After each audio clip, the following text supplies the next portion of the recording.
All right, so California just raised the minimum wage for fast food workers to $20 an hour. Yeah. Everyone's going back and forth about the pros and cons, living wages versus job losses, Right. the drill. Right. But this pile of research you sent over Oh, yeah. has me thinking, what if we're asking like the wrong question entirely? Well, what's fascinating here is that this minimum wage debate, Yeah. it might be a bit like rearranging deck chairs on the Titanic. Oh, Our sources kind of suggest there's this much bigger issue at play, okay. automation. Okay, let's unpack this. Yeah. You're saying robots are coming for everyone's jobs, not just Right. the folks flipping burgers. It's not just about robots, Okay. but the broader trend of automation Right. driven by global market forces. Okay. The aim is to replace entire categories of work, Wow. making those small wage differences practically meaningless. So instead of fighting over a few dollars an hour, Right. we should be focusing on the fact that like whole professions might disappear. Exactly. Our expert source, Kartik, Okay. uses a great analogy. Okay. Imagine AI being developed to replace accountants Okay. versus AI designed to replace CEOs. Okay. Which do you think is more likely to succeed first? Well, there are way more accountants than CEOs, Uh-huh.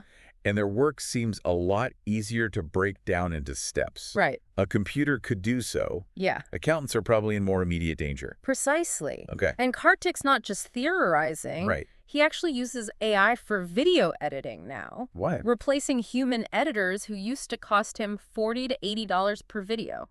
Wow. It's already happening, Yeah. and not just in creative fields. Hold on. So those video editors are out of work because of AI. Yeah, That's kind of unsettling. it is unsettling. And you're saying this is happening across all sorts of industries. That's the implication. Wow. Kartik argues that this is happening everywhere, Yeah. meaning even those high-skilled jobs we think are safe might not be. Yes. Yeah.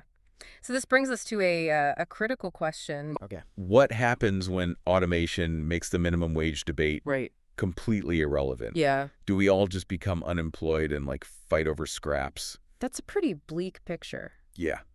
Kartik does offer a solution, though, right? He does. Something called Atom dues. Right.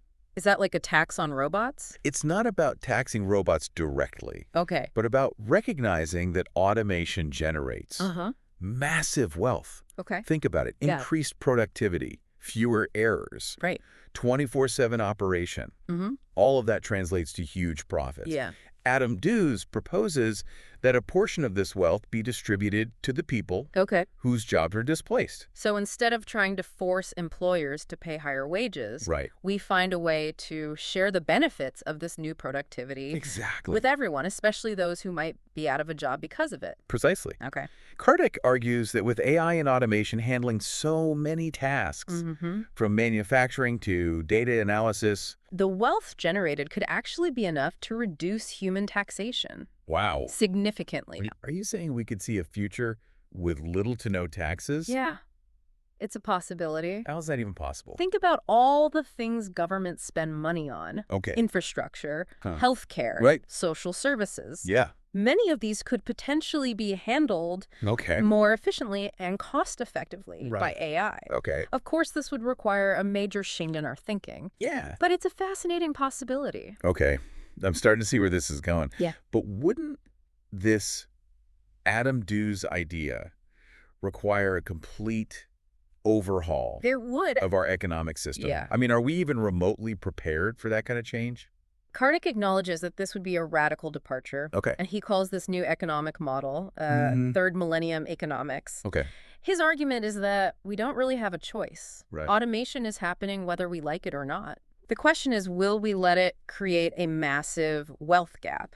Right. Or will we use it to create a more equitable society? So instead of clinging to outdated ideas like minimum wage, Right. we need to start thinking about how to adapt to this new reality. Exactly. One where work and wealth are defined differently. Exactly. Wow. Kartik's work is a challenge to rethink everything Yeah. we thought we knew about work wealth Right. and the role of technology in our lives. You know, for all the doom and gloom about robots taking over, Right. this is actually kind of exciting. It is exciting. But it's a lot to wrap my head around. It is. What does this mean for our listener, someone trying to navigate this uncertain future? That's the million-dollar question, isn't it? Yeah. And that's exactly what we'll explore in the final part of our deep dive. All right, so we've explored this idea that the minimum wage debate might be missing the point. Right. That automation is the real game changer. Yeah.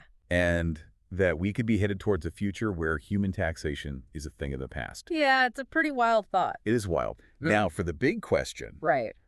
how do we prepare for this? Right. What can our listener out there do with this information? That's the key question, and I think Kartik's work provides some valuable insights. Okay. He doesn't offer like a simple list of future-proof jobs or skills. Okay. Instead, he emphasizes a shift in mindset. Okay, so less about like learn to code. Right. And more about what? He talks about embracing this idea of the upgrade paradox. Okay. Not as a problem, but as the defining feature of this new economic era. Okay, remind me what that paradox is again. It's the idea that to stay competitive in a rapidly automating world, you need to constantly be upgrading your skills and knowledge. Right. And those upgrades come at a cost. Yeah. Education, training, new tech. Right. It creates a gap between those who can keep up and those who can't. Right, so it's not just about learning one new skill. Right. It's about constant learning and adaptation, Exactly. which isn't cheap or easy. No, it's not. And that's where the traditional model breaks down. Right. If we're all expected to be lifelong learners, Yeah. but the cost of education and training keeps going up, Right. how do we ensure everyone has a chance? That's the challenge. I guess that's where Kartik's Adam Dues comes in. Yeah. If automation is generating all this wealth, Yeah. we could use it to fund education and training, make it accessible to everyone, Exactly. regardless of their background or job situation. It's about shifting our investment from trying to preserve jobs that are likely to be automated anyway Okay, yeah. to investing in people's ability to thrive in a world where the job market is constantly evolving. So it's not just a safety net for those who lose their jobs. No. It's about creating a system that empowers everyone to adapt and evolve. Exactly. A system that fosters a culture of lifelong learning where access to education and training isn't a privilege but a right. Yeah.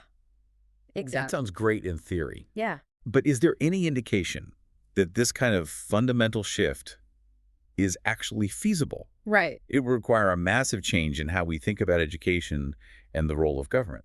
Absolutely. Kartik acknowledges that this would be a radical departure from our current system, Okay. but he argues that it's absolutely necessary if we want to avoid a future where a small elite Right. controls the vast majority of the wealth generated by automation, Yeah. while everyone else is left behind. So what can we do as individuals? Right. Should we be contacting our representatives demanding they implement Adam Dues? That's certainly one way to get involved, Okay. but I think the most important thing right now is to raise awareness about these issues. Okay. The more people understand the potential impact of automation, Yeah. both the challenges and the opportunities, the better equipped we'll be to make informed decisions about the future. So it's about starting conversations, challenging assumptions, Right. and pushing for policies that support everyone in this rapidly changing world. This has been The Deep Dive. Yeah. Thanks for listening.